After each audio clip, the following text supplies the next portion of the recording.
दुबे जी। धन्यवाद अध्यक्ष महोदय। सर, संविधान खतरे में।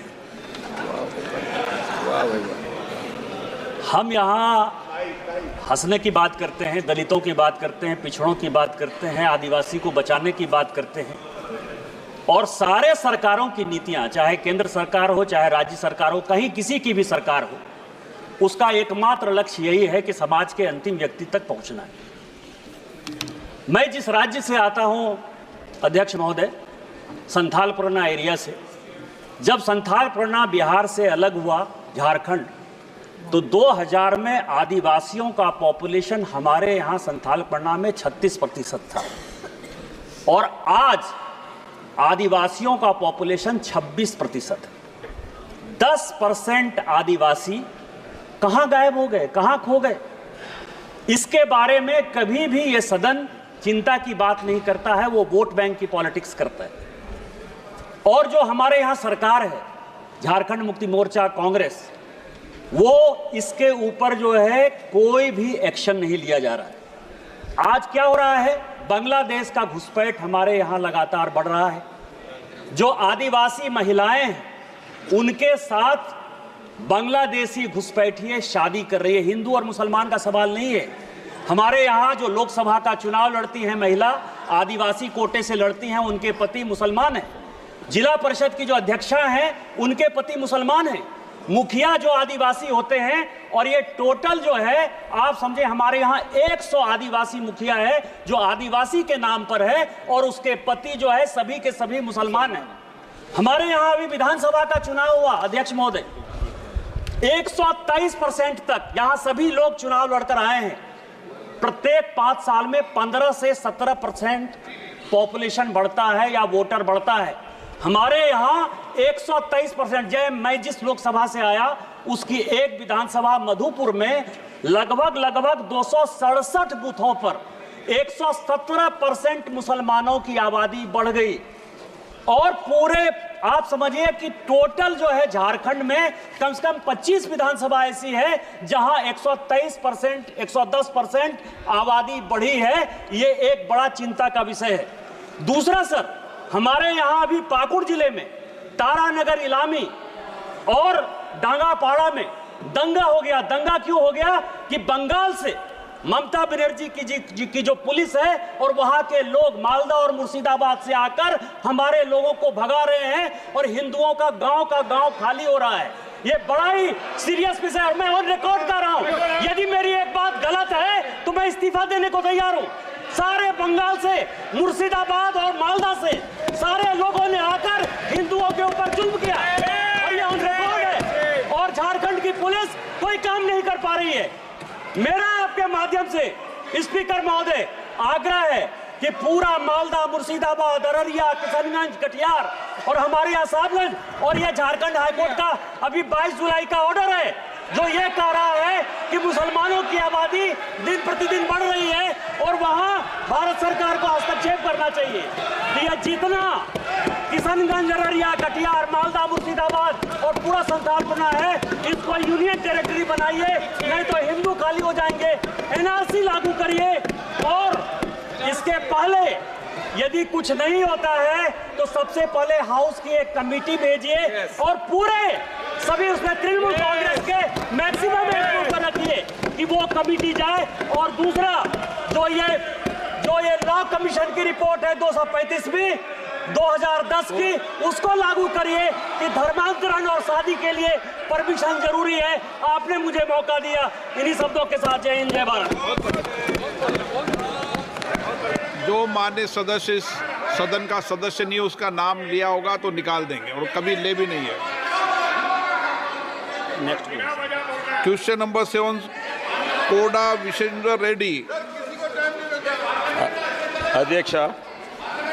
అధ్యక్ష ఈ అవకాశం ఇచ్చినందుకు ధన్యవాదాలు. ఇది మా తాండూర్ బషీరాబాద్ సంబంధించిన రైల్వేలకు సంబంధించిన విషయము. ఇది ఒక ముఖ్యమైన విషయము. ఇది చాలా అర్జెంట్ విషయము. అధ్యక్ష, రైళ్ళు అంటే మనకు ఒక ప్రయాణం చేసే విధానము, నాకు కూడా అదే. కానీ మా బషీరాబాద్ ప్రజలకు రైళ్ళు అంటే ఒక విద్య, స్కూళ్ళకు పోతారు అధ్యక్ష. రైళ్ళు అంటే ఉద్యోగం చేసేందుకు వికారాబాద్, తాండూర్ మరి హైదరాబాద్కు రైళ్ళలో పోతారు. ఆపద వచ్చినా కూడా రైళ్ళు అంటే హాస్పిటల్, ఏమైనా ఆపద వచ్చినా హాస్పిటల్. అధ్యక్ష, తాండూర్ బషీరాబాద్ మధ్యలో కాగ్నా నది ఉన్నది. అయితే రోడ్డు మీద పోవాలంటే చుట్టూ తిరిగి పోవాలి, కానీ రైల్లో పోతే చక్కగా పోవచ్చు, అగ్వలో పోవచ్చు. అయితే అధ్యక్ష, అక్కడ తాండూర్ బషీరాబాద్కు రైళ్ళు ఎన్నో వస్తాయి కానీ వచ్చిపోతాయి, ఆగాయి. అందుకే ఎన్నోసార్లు అడుగుతున్నాము మేము హూబ్లీ ఎక్స్ప్రెస్ 173 19 హూబ్లీ ఎక్స్ప్రెస్ అక్కడ ఆగాలని పోయేటప్పుడు వచ్చేటప్పుడు. అదే కాక ఇది 2 ఏళ్ల సది కాదు, 5 ఏళ్ల సది అడుగుతున్నాము. కానీ ఈ నడుమ 3 రోజుల కింద రాయలసీమ ఎక్స్ప్రెస్ ఏదైతే ఆగేద్దో అది 3 రోజుల బంద్ అయింది. నిజంగానే ఉన్నది లేదు, మళ్ళా ఇంతకుముందు అడిగింది కూడా రాలేదు. అధ్యక్ష, ఇది చాలా ముఖ్యమైన విషయము. ఈ రైల్వే మంత్రి గారి దృష్టికి తేదలుచుకున్నాము. మా తాండూర్ ప్రజలు ఇది చేస్తే రైల్వే మంత్రులకు కృతజ్ఞతగా ఉంటారు. మా తాండూర్ బషీరాబాద్ ప్రజలు మరోసారి అవకాశం ఇచ్చేందుకు ధన్యవాదాలు. माननीय अध्यक्ष महोदय, मैं आपके माध्यम से केंद्रीय नागर विमान मंत्रालय के अवगत करना चाहता हूं। अगरतला एमबीबी एयरपोर्ट जो कि त्रिपुरा का एकमात्र एयरपोर्ट है और वो नॉर्थ ईस्ट रीजन में यात्रियों के लिए एक महत्वपूर्ण प्रवेश द्वार है। वहाँ नया टर्मिनल बिल्डिंग 4/1/2022 को माननीय प्रधानमंत्री जी द्वारा इनॉग्रेशन किया गया है। प्राप्त जानकारी के अनुसार 1000 अंतर्राज्यीय और 200 अंतर्राष्ट्रीय यात्री संभालने की क्षमता है। 20 चेक इन काउंटर है। 3 मिलियन यात्री वार्षिक क्षमता है। अगरतला चिटागांग मार्ग पर अंतर्राष्ट्रीय उड़ानों का संचालन शुरू करने के लिए राज्य सरकार ने 18.85 करोड़ रुपए राशि एयरपोर्ट अथॉरिटी ऑफ इंडिया को दे दी गई है।